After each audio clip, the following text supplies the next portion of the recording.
오늘은 7월의 마지막 날 31일 금요일 아침입니다.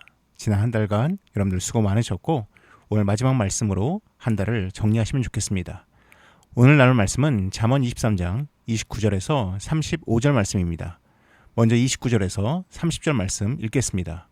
재앙이 네게 있느뇨, 근심이 네게 있느뇨, 분쟁이 네게 있느뇨, 원망이 네게 있느뇨, 까닭없는 상처가 네게 있느뇨, 붉은 눈이 네게 있느뇨, 술에 잠긴 자에게 있고 혼합한 술을 구하러 다니는 자에게 있느니라.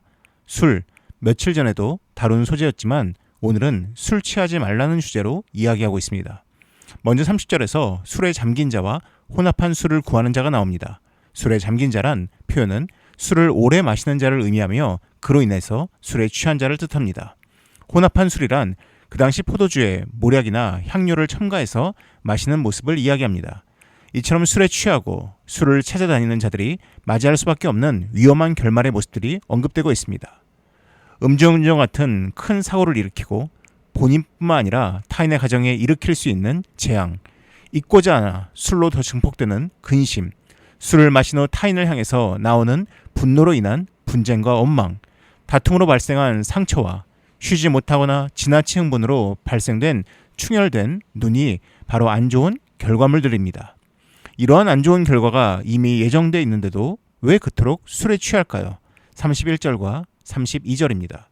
포도주는 붉고 잔에서 번쩍이며 순하게 내려가나니 너는 그것을 보지도 말지어다. 그것이 마침내 뱀같이 물 것이요 독사같이 쏠 것이며 포도주가 붉은 빛을 냅니다. 잔 속에서 빛이 납니다.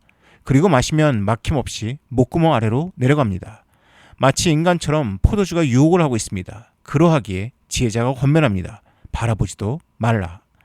그런데 만약 너가 그것을 보게 되면 뱀처럼 물리고 독사처럼 너의 몸에 독을 퍼지게 할 것이다 라고 권면합니다. 여러분, 그 독이 퍼지면 어떻게 되는지 아십니까? 33절에서 35절입니다. 또 내 눈에는 괴이한 것이 보일 것이요 내 마음은 구부러진 말을 할 것이며 너는 바다 가운데 누운 자 같을 것이요 돛대 위에 누운 자 같을 것이며 내가 스스로 말하기를 사람이 나를 때려도 나는 아프지 아니하고 나를 상하게 하여도 내게 감각이 없도다. 내가 언제나 깰까 다시 술을 찾겠다 하리라. 눈에는 괴이한 것이 보입니다. 소위 의식이 안드로메다로 갑니다. 그리고 마음이 삐딱해져서 막말이 나오기 시작합니다. 상처 주는 말이 나옵니다. 또한 바다 가운데 누운 자 같을 거다. 돛대 위에 누운 자 같을 거다라는 표현들은 몸을 제대로 가누지 못하는 그러한 술에 취한 자의 모습을 언급하고 있습니다. 많은 중독이 그러하지만 알코올 중독자들이 술을 찾는 이유가 크게 5가지가 있다고 합니다. 첫째는 도파민 시스템 교란 때문입니다. 뇌의 중추 시스템이 망가져서 음주를 하지 않으면 도파민이 나오지가 않게 술을 찾습니다. 둘째는 금단 증상과 고통 완화입니다.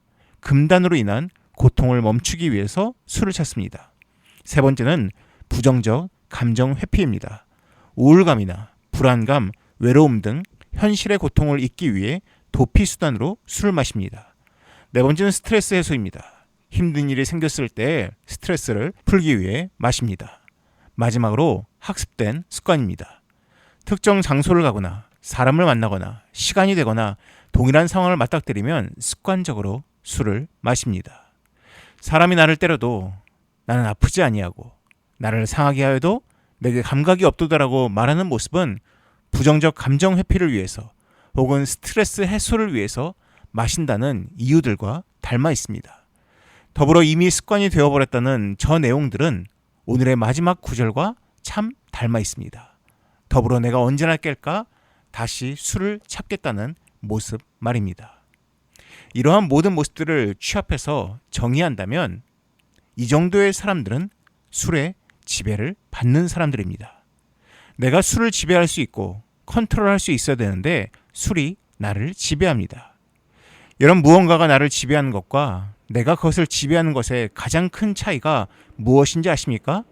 그것이 없으면 안 되는 삶이 바로 지배를 받는 삶입니다. 약물이 없으면 안 되는 삶, 도박이 없으면 안 되는 삶, 술이 없으면 안 되는 삶이 그러합니다. 여러분, 이것은 사람이 될 수도 있습니다. 소위 가스라이팅의 피해자들이 가장 많이 생각하는 것이 무엇인지 아십니까? 이 사람이 없이 내가 과연 혼자 살아갈 수 있을까라는 두려움입니다. 정상적인 관계라면 나라는 존재가 먼저 정상적으로 서 있는 상태에서 상대방과 관계를 이어가야 하는데, 가스라이팅과 같은 지배를 받는 삶이 되면 상대방이 없으면, 혹은 어떠한 특정 물건이 없으면 내가 무가치하게 혹은 무력하게 느껴집니다. 그러므로 하나님께서 우리에게 이렇게 요구하십니다. 술 취하지 말라. 이는 방탕한 것이니 오직 성령으로 충만함을 받으라. 왜 성령의 충만을 받아야 되는지 아십니까? 성령님은 우리의 연약함을 도우십니다. 성령이 말할 수 없는 탄식으로 우리를 위해서 간구하시며 도우십니다. 또한 성령님은 우리를 위로하십니다. 하나님께서 우리에게 보내주신 보혜사, 즉 위로자이며 상담자 되시는 성령님께서 우리를 직접적으로 안위해 주신다는 것입니다. 혹시 여러분들은 무언가의 지배를 받고 있지 않으십니까? 여러분들 결코 그것은 여러분들에게 평안을 줄 수 없습니다. 여러분들 가운데 내주하시는 그 성령님과 동행하심을 통해서 때로는 위로를, 때로는 도움을 얻을 수 있는 우리의 하루가 되면 좋겠습니다. 기도하겠습니다. 사랑이 많으신 하나님 아버지, 참으로 우리의 인생에서 하나님 무언가에 의해서 지배당하는 삶이 아니라 하나님과 동행하며 성령님의 도우심을 통해서 온전한 자아의 삶을 살아갈 수 있도록 하나님 우리를 도와주시옵소서. 이 모든 말씀 예수님의 이름으로 기도드립니다. 아멘. 이어서 기도하실 때 하나님 참으로 나를 위로하시고 나와 함께 하시며 나를 도우시는 성령님을 전적으로 의지할 수 있는 삶을 살게 해달라고 함께 기도하시기 바랍니다.